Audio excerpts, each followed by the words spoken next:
What's up, guys? This is Coach Grant with First Down Training, and today we're going to be breaking down some terms that all wide receivers need to know. So I hope this video helps you guys out. Hope it could teach you a few new things. But also, fellas, if you are a wide receiver and would like to get faster this summer, and you would like access to 50-plus speed and agility drills that you guys can do, check out that very first link in the description below. You can get access to our First Down speed training content. We break down all drills into specific playlists titled Running Mechanics, for example, plyometrics, for example. We break down the drills, give you the exact sets and reps, and we upload 8 to 10 new drills weekly, organized into playlists like we said, and you will also get access to speed gym workout plans. So check out that very first link in the description below if you are interested in first down speed and agility training.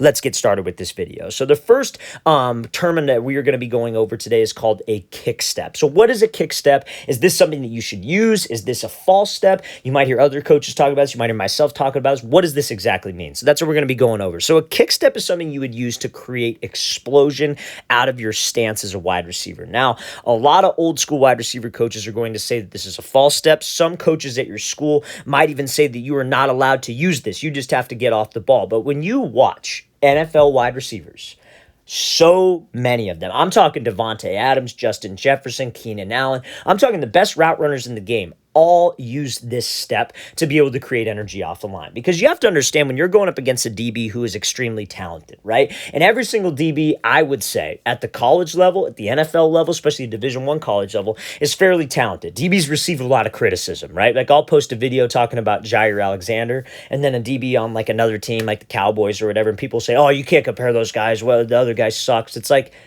he's in the NFL. Like, guys, these guys are so freaking talented and so disciplined that you need to have some speed and you need to have some explosion against them. So imagine if you're a high school receiver, a youth receiver watching this, and you're going up against a DB who isn't that caliber. Imagine the type of separation that you're going to get if you can apply these things that you see so many of the top route runners doing, right? So this kick step is where you take your back foot in your stance and you simply just take like a quick little punch with the back foot behind your front foot. You're essentially loading up your hips, creating some energy so we could throw into the release, right? And you see how much ground he's able to gain. You see how far he's able to step outside the DB's frame, and you see how much speed he has. That is all generated from that kick step, guys. It's a way to load up your hips and give you some explosion off the ball. Now, this kick step, a lot of people hate on it because they just want wide receivers to just get off the ball fast. They've probably never taught a press release in their life. They just want wide receivers to just go run because they're big timing guys. That's the whole reason we do this, fellas. We do this so my release is fast, I can sell the release, and I can maintain timing with my quarterback. Now, guys will overkill this kick step. Instead of doing this quick little punch step where they just slightly load up their hips, they will take this like major step where they kick way behind and like this front foot almost moves out of the grass. That's when I don't like it, fellas. That's when I feel like it's wasting time. If you're watching this release in real time, you should not even be able to see the kick step. So a kick step is just honestly a great way for explosion off the line, a great way to step a little bit further to get separation with this DB, right? Now, again, like think about the release that he's trying to do here. He's got a DB who's in like head up, man-to-man press coverage, and he has to run a post route. So he wants to take an inside release on this post route. So the only way that this DB is going to move, especially when we have about a yard and a half of cushion between the two of us, the only way he's going to move is if we threaten him to the outside. But the only way to threaten him to the outside is to close the distance with him and to step outside of his frame. That's what this kick step is for. If you're hesitant on the kick step, I get it, but I try it. I'm being serious. If you hate it, you don't have to do it. But I highly recommend trying it because there's something about taking this kick step that loads your hips up. It's almost like a springboard, and you could throw to the outside. You can step further. You could close the distance with the DB, and it's just straight up faster, guys. Because if you come up from a position of being flat-footed, quarterback snaps the ball, then you try to move, guys, you lose out on some explosion that you otherwise could generate from using that step. You watch all the great NFL route runners right now. Davante Adams, Justin Jefferson, all those guys use this. So maybe that's something that you should try to add to your press release game as well. So let's play this again, full speed one more time. So a great term that you guys need to be familiar with, I would say, would be a kick step. Okay, so now, next term that we are going to get into is going to be something called a Hesi move or a Hesi skip, hesitation hop. You hear that term thrown out a lot, like, oh, should I use like this Hesi on my route? Should I use a hesitation move?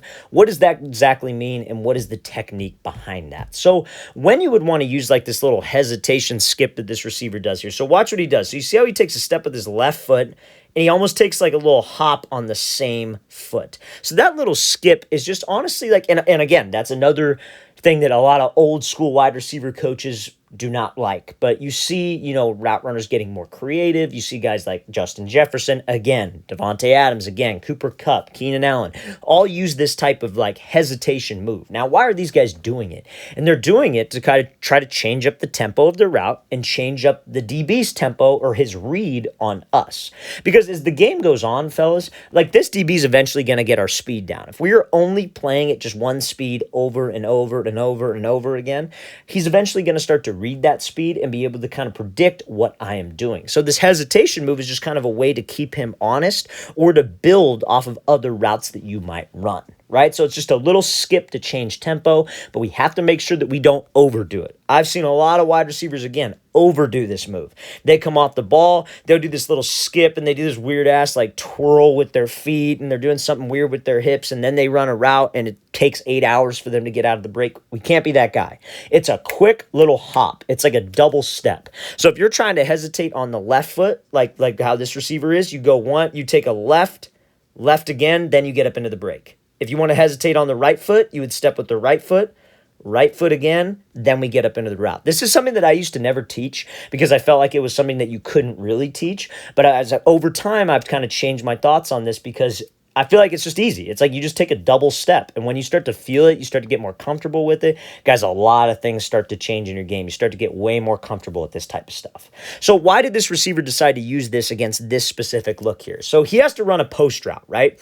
So he has to run a post route, like a quick post at maybe about 8 yards versus a DB who's inside shade about 8 yards, right? So his break is like 8 to 10. DB's sitting inside shade 8 to 10 yards off. So if his game plan is, okay, I'm going to stem and attack this DB to the inside, what's he going to do, this DB? He's going to keep his leverage, right? Because that's his whole responsibility. Don't get beat to the inside, force everything to the outside. So what we would do on this is I would attack his outside shoulder, outside hip. My goal is to sell what? My goal is to sell fade and get him to open up his hips and run so I could slip underneath him. Right? So that's the goal. So what we have to do is we actually got to run hard. We got to attack the outside shoulder. I got to run full stride, full speed. But however, another creative way to do this is to make your route look like a fade. So if you had to run a fade, what would you probably do? You would probably give a little hesitation move, try to get this DB to settle inside. Maybe we've done this before, and then we'd go accelerate and try to run the fade. So this receiver's smart. He's pairing his routes together by using this hesitation move, and that's when you would want to use it. So he gives this little hezi here. He comes off the ball, gives this little hop, act like we're running a fade. Maybe we've done it before. DB overcommits, and now we got separation on that post easily. So hezi skip, hezi move, hesitation hop, any of those things that you guys hear, that is what that means, okay? So now, next thing we're going to be talking about is something called a throw-by move. So a throw-by move is something you hear a lot of people talk about, like, oh, you want to get to the top of the route, you want to throw them by. Or if you don't get this release or you don't do this type of move, you want to throw them by at the break. What does that exactly mean? So a throw-by move is what Chase Claypool does right here. So he comes off the ball, inside release, throw-by. Now, a throw-by is when you swat. I would say there's 3 points where you could swat on a DB on a throw-by. It's either where you swat, like wherever the DB is with the hand that's closest to him. You swat on the back of his shoulder, back of his elbow, or back of his hip. Those are the 3 points of control, I would say. I personally like the shoulder and the hip. Sometimes you may not be able to get to the shoulder and the hip, and you got to settle for the elbow, which is totally fine. It's just we just have to make sure that we are violent with it and we are not pushing him. If you guys push with the arm instead of just like swatting, if you guys like straight up like push the dude, it might get called for a flag, especially if we're 10 to 12 yards downfield. Okay, so I like this throw by anytime that you release opposite of the break of the route. So if you have an outside breaking route, like Claypool here is running like a 5-yard out and he has outside leverage like press, right? So DB's smart. Claypool cut his split down, which means he's lined up closer to the hash, probably to run an outside breaking route. So he's smart. He lines up outside shade and press. His goal is to prevent the outside. He's not going to let anybody get an outside release, force it to the inside, right? Because that's where he probably has safety help in a real game. So as a receiver, that's what we want to make it look like. Maybe we attack him a little bit and we go hard. We attack the inside shoulder and hip. Because at the end of the day, it's still man-to-man coverage. That doesn't mean it changes the coverage when he's outside shade and press. It's still man coverage. That's just his leverage is different. So we attack that shoulder, we attack that hip. Our goal is to get him to flip those hips, and bam, I throw him by. that is when you would use it. You could use this 10 yards downfield, 15 yards downfield, or at 5 like this right here. So throw by move, that is what that means. That's what that means if you hear that terminology. That's a great job by Claypool showcasing a perfect throw by technique.